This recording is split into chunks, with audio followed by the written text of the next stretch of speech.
Nestled in the tranquil landscapes of Latah County, Idaho, Moscow stands as a serene city and the administrative hub of the county. Situated in the north-central expanse of the state, adjacent to the Washington border, its population reaches 25,435. Notably, Moscow is graced by the presence of the University of Idaho, enriching the community with academic vigor. Despite its peaceful ambiance, Moscow was rocked by a tragic incident on the early hours of November 13, 2022. 4 promising University of Idaho students met a grim fate, succumbing to fatal stabbings within a rented dwelling near the campus vicinity. Among the victims were Madison Mogan and Zana Kernodle, alongside Kaylee Gonsalves, who had recently relocated from the residence but returned briefly to partake in a nearby gathering. Ethan Chapin, Kernodle's companion spending the night, also fell victim to the heinous attack. Remarkably, 2 other occupants of the same household remained unharmed, underscoring the chilling selectivity of the assailant. The unsettling question lingers. What transpired in this placid enclave, shattering the lives of these budding scholars? Who bears the responsibility for this unfathomable tragedy? Let us delve into the depths of this sorrowful tale to unearth the truth. In the early hours of November 13, 2022, tragedy struck as 4 University of Idaho students were fatally stabbed in a rented house near the campus. Among the victims were Madison Mogan and Zana Kernodle, both residing in the house, while Kaylee Gonsalves, who had recently moved out but returned for a nearby party, also fell victim. Ethan Chapin, Kernodle's boyfriend spending the night, was the 4th victim. Notably, 2 other roommates dwelling in the house were spared from the attack. Earlier that evening, Chapin and Kernodle had attended a party at a nearby Sigma Chi fraternity from 8 p.m. to 9 p.m., returning home by 1:45 a.m. Meanwhile, Mogan and Gonsalves, close friends, visited the Corner Club, a downtown sports bar, from 10 p.m. to 1:30 a.m. Surveillance footage from the Grub Truck, located 4 blocks south of Friendship Square, captured Mogan and Gonsalves chatting and smiling at 1:41 a.m., after which they departed, purportedly via an Uber organized by a private party, reaching home by 1:56 a.m.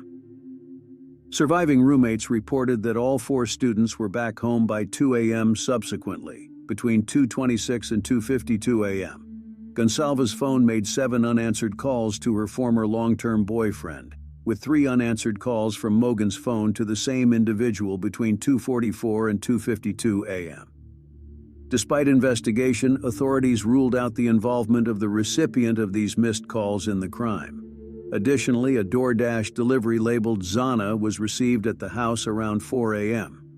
The 2 remaining roommates purportedly returned home by 1 a.m. Initial accounts suggested that both survivors were in their respective beds on the ground floor when the murders took place, unharmed and undisturbed, with no recollection of awakening during the tragic events. However, according to the probable cause affidavit, one of the surviving roommates claimed to have been sleeping on the 2nd floor, the same level as Kernodle and Chapin, before being roused by noises resembling Gonsalves and her canine companion. She recounted hearing her roommate uttering words akin to, "There's someone here," although it's uncertain whether it was Gonsalves or Kernodle who spoke, given Kernodle's activity on the TikTok app at 4:12 a.m. The survivor recounted opening her door twice in quick succession, hearing what seemed like sobbing emanating from Kernodle's room, accompanied by a male voice reassuring, "It's okay, I'm going to help you." Surveillance footage from outside the residence captured sounds of whimpering, loud banging, and repeated barking from the dog around 4:17 a.m. Allegedly, the surviving roommate opened her door a 3rd time, encountering a cloaked figure with a masked visage advancing toward her. Unfamiliar with the intruder, she watched as he passed by and exited through the sliding glass door, leaving her frozen in shock before she secured herself in her room. The 4 victims were discovered stabbed in their beds on the 2nd and 3rd floors of the house, their surroundings besmirched with splatters of blood. Mogan and Gonsalves were located in Mogan's bedroom, while Kernodle and Chapin were found in Kernodle's room. No restraints were evident, and there were no signs of a struggle. No emergency calls were placed until 11:58 a.m., several hours after the fatal incidents transpired.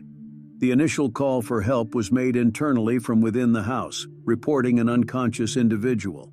Upon police arrival, the front door was ajar, with no indications of forced entry or interior damage, and no items were reported missing. Inside the house, alongside the surviving roommates, were friends of the victims, summoned by the roommates who suspected one of the victims on the second floor was incapacitated, but unresponsive. While the identity of the emergency caller remains undisclosed, authorities have affirmed that the individual is not under suspicion. All 4 victims were pronounced deceased at noon. Detectives surmised that the killings occurred between 4 o'clock and 4:25 a.m.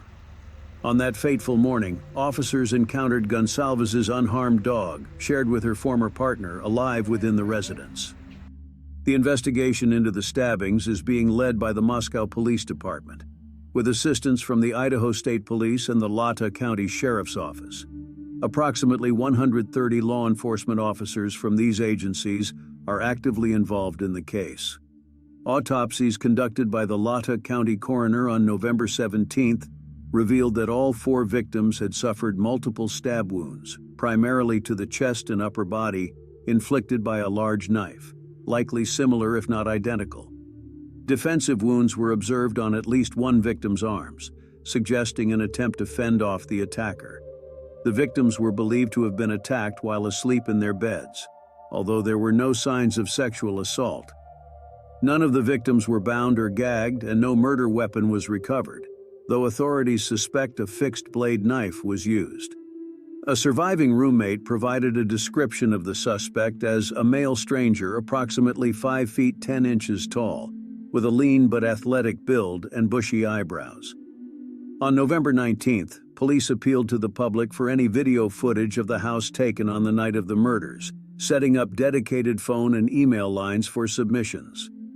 By December 5th, these channels had received over 2,600 email tips, 2,700 phone calls, and 1,000 digital media submissions.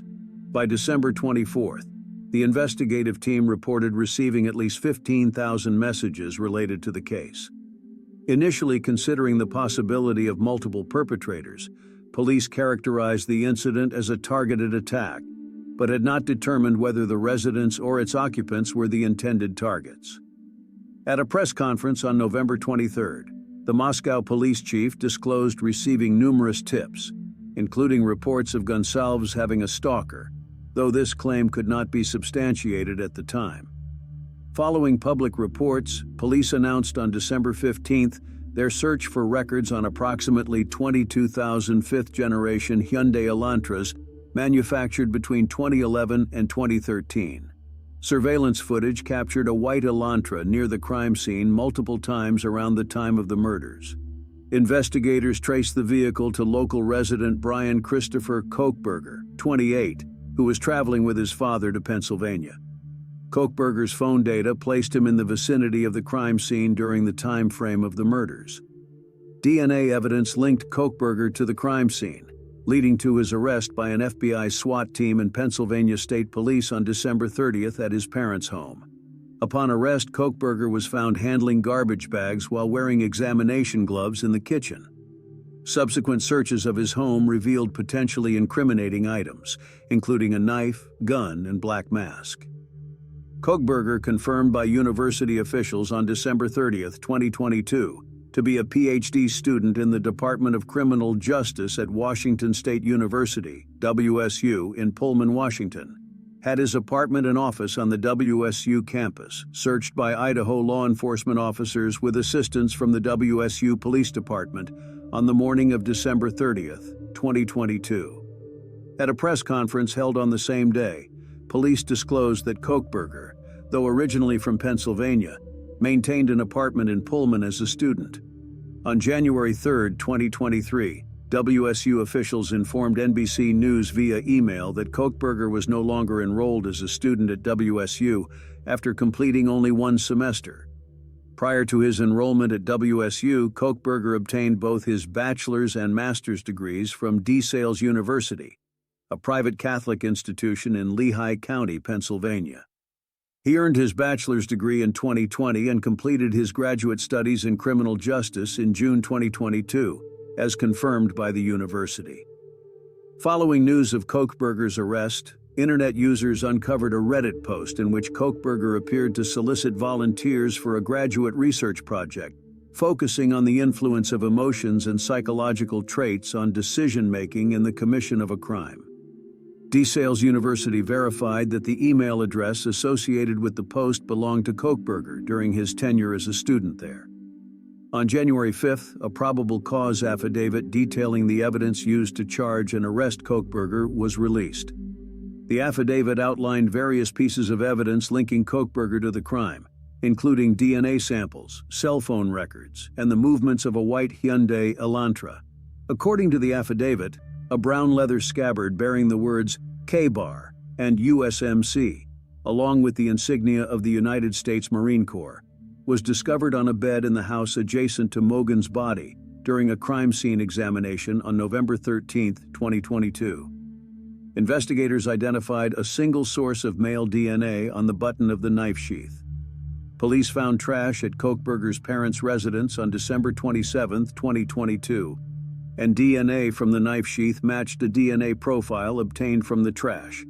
Investigators also obtained a search warrant for Kohberger's cell phone records, which indicated that his phone traveled through Pullman, Washington, around 2:47 a.m. on November 13, 2022. The phone ceased connecting to the cellular network shortly thereafter, with investigators suspecting Kohberger either unplugged or powered off the device. The phone did not reconnect until 4:48 a.m., while traveling from Idaho to Washington, D.C. In response to a request from the Moscow Police Department on November 25, 2022, to locate a white Hyundai Elantra as potential evidence, a WSU officer discovered Kohberger's registration at a student housing complex in Pullman on November 29, 2022, at 12 hours 0 minutes and 28 seconds a.m.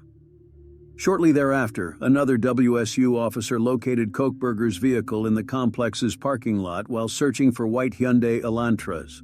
Law enforcement uncovered footage of a white Hyundai Elantra believed to be involved in the murders on the morning of the incident at 3:25 a.m., according to court documents.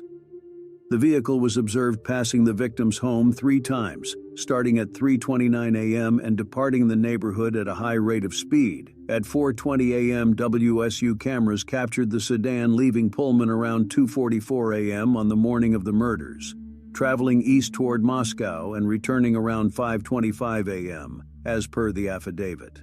During an interview on January 3, 2023, Jason Labar, chief public defender for Monroe County, Pennsylvania, described his client, Kohberger, as calm and approachable during their 4 meetings. Labar conveyed Kohberger's assertion of innocence, stating, "He said it wasn't him. He believes he's going to be exonerated. That's what he believes, those were his words." Labar represented Kohberger in the extradition proceedings, but not in the murder case. Kohberger's family was deeply shocked by his arrest, according to his attorney, who informed Today, "They don't believe it's Bryan. They can't believe it." Labar mentioned that Kohberger's father, who assisted in driving him back to Pennsylvania from WSU, didn't notice anything unusual in his son's demeanor, emphasizing that everything was normal. In a statement released to the media on January 1, 2023, Kohberger's family extended condolences to the families of the victims and expressed their commitment to support their son while respecting the legal process. The family emphasized their cooperation with law enforcement and advocated for Kohberger's presumption of innocence. Court documents filed on August 2, 2023, by Kohberger's Idaho attorneys outlined his defense and alibi, asserting that he was alone during a routine overnight trip on the night of the murder. The defense indicated Kohberger's habit of solitary night rides, contending that he was not present at the crime scene.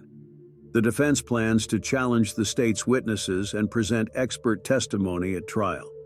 Kohberger waived his right to a speedy trial in late August, leading to the postponement of the trial initially set for October 2, 2023. A preliminary hearing scheduled for September 22, 2023 was also delayed to October 26 due to an unspecified illness.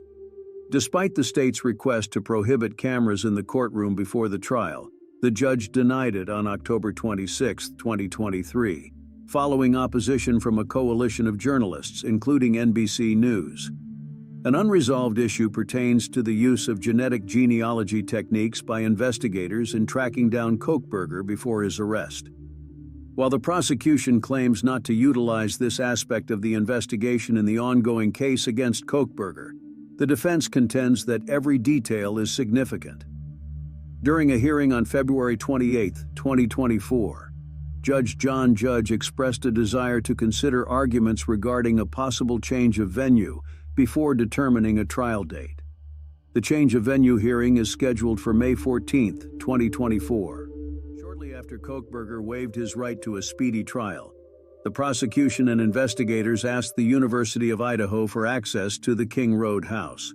FBI officials visited for a few days this fall to obtain documentation, to create visual and audio exhibits as well as a physical model of the house, according to an October 31, 2023 university announcement.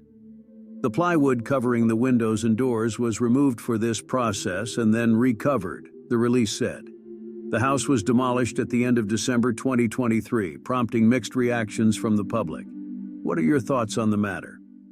Write in the comments. Don't forget to subscribe to the channel. Thank you for watching. Expect a new crime story soon.